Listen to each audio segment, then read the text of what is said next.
eBay's probably going to be your best bet to pick up Bowser, so check it out, the link in the description down below. Pokemon, Kaiju, Dragon Ball, and more. It's Steven's Toy Reviews. Hello there, collector. Steven here again, bringing you a Nintendo figure review because we all love ourselves some Super Mario Brothers. Today we're going to be taking a look at something a little bit different that's not an SH Figuarts, not something from the World of Nintendo line, but something that could absolutely go with either of them. Today I'm taking a look at the Taito 30 centimeter ultra big Bowser figure. Now, I've heard that this is a UFO catcher prize figure, but I'm not quite sure exactly if that would be true, because you can just freely buy this on eBay and a couple of other sites. It's going to be about 50 bucks. Now, that being said, this is a huge Bowser figure, okay? It's going to be big, it's going to be awesome on the shelf, but the real question is this going to be something worth hunting down? Well, let's take a look to see whether or not it's worth adding into your collection. Something that kind of surprised me, and I really think this is important to relay in a review like this, is when you get Bowser, first and foremost, it's a pretty neat looking box. I mean, everything's going to be in Japanese because this was not released officially in the United States of America, so it's not going to be in English. Bowser is actually completely disassembled, but it's packed rather well. But when we take a close look at this figure and get into the nitty-gritty of things, you're going to notice some quality control issues that are going to make you think that a couple parts may have been scraped in the shipping process, so do keep that in mind. Anyway, like I said, Bowser's box is really nice, and when you actually open up that top flap, there is that nice slash mark, which is really, really neat. Now, for this little segment of the video, I go ahead and I assemble Bowser together, and I've never been really good with these types of recordings, so I do stumble and bumble around a little bit, but the whole point here is to just give you the general idea of how to put Bowser together if for some reason you can't follow the pictures in the instructions, because it's kind of like IKEA here. I mean, you know what Bowser looks like, and it's pretty easy to communicate through nonverbals on how to do this, but hey, for that one guy out there who just can't figure it out, here you go.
Okay, so now that that is done and over with, we're going to take a close look at Bowser here. First and foremost, we're going to take that 360 spin view, and I do have to say that Bowser is rather impressive from a distance, as you can see. Realistically speaking, not a whole lot bad going on here. Looks like Bowser, feels like Bowser. Ooh, I don't know if we should be talking about that. Anyway, it's Bowser, and it's definitely going to be intimidating on your shelf. However, when we get up close and personal, and we take a look at some of the finer details, we are going to start to notice a couple of slipping points here that are actually pretty consistent with the World of Nintendo Bowser as well. What am I talking about? Well, unfortunately, because as you saw, this is something that you kind of have to snap together and you make it, there are going to be some stress marks in the plastic because unfortunately, Bowser is, well, all the parts are going to be essentially hollow, kind of like one big shell. The arm's a shell, the leg's a shell. You kind of get what I'm talking about here. So with that in mind, if there's a slight bump against Bowser that stresses the plastic a bit too much, you're going to see stress marks. Also, throughout the figure, there are going to be some issues with paint smear or scratches. Fresh out of the box, mine has quite a few of those. Alongside some parts that don't look like they are fully assembled correctly out of the factory, specifically the spike bands on his arms. Looks like those still need to be pushed together and clipped properly, but unfortunately, I can't do that. Another issue that's not really an issue at all, it's just going to bug some people, is that you are going to have some flash markings on him, which is going to be the remnants of the molding process where there's going to be leftover plastic along Bowser. So these are essentially going to be mold lines. Yeah. So overall, when you're taking a look up close at Bowser, you are going to start to notice a couple of things wrong with the quality control. But realistically speaking, there are a lot of finer details. Bowser's actual eyes look pretty good. The shell doesn't have any real slop to it. Some of the paint on the torso of Bowser looks great as well. So overall, yes, there are some negatives that are kind of disappointing at this price point, but at the same time, Bowser is very large. There are some good points to the overall quality of Bowser, like some tight paint apps here and there. And compared to some of the more affordable options out there, they did make it look good on areas like the hair and the shell on the back. So you do have some things you win with and some things that you lose. Now, as you saw earlier when I was assembling Bowser, you actually do have a couple of points of articulation. At least, I think so. They spin for me. Basic swivels at the shoulders and the hips. You're not really going to get much articulation out of this. It's just kind of, you want to change up the arms, because if you change up the feet or the legs, Bowser's going to lose balance and he's just going to fall over. So effectively, you can spin the arms around. And if you're not supposed to do this, and I'm actually breaking the figure here, well, don't follow after me, because all the instructions are in Japanese and I don't read that.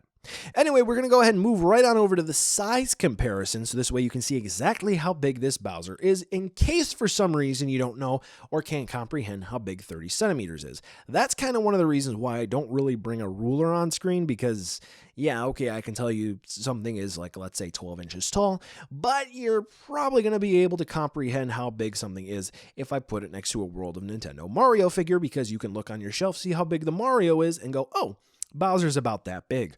Or if I'm going to put him next to the World of Nintendo Bowser. Now you have a better idea of size. Or for my kaiju friends out there, here's the NECA 24-inch head-to-tail Godzilla. Now we're talking. So buy now, skip, or wait for a deal. Overall, this is a really nice Bowser, and well, to kind of put it right down the middle, this is a budget first for figures Bowser. Not everyone is going to be able to afford that super hyper detailed, humongously large resin Bowser, which looks amazing even up close and personal. But for this one, it's a large Bowser which everybody wants, that for some reason no company has been able to do. And it's going to be in a mostly affordable price range. However, like almost every other Bowser figure on the market, there's something that holds it back. The World of Nintendo has some questionable quality control. The SH Figuarts is going to be about $60, and you're going to get a manlet Bowser, which, let's be honest, nobody wants. So you can take that money and get a larger Bowser that's going to have okay quality control, and it's going to look pretty nice on the shelf. Yeah, this is the Bowser that I wanted way back in the day and when I first started collecting Nintendo stuff. So, yeah, this is an easy purchase in my book. Well, collectors, that brings us to the end of the video today, and I just wanted to take a second to thank you so much for watching.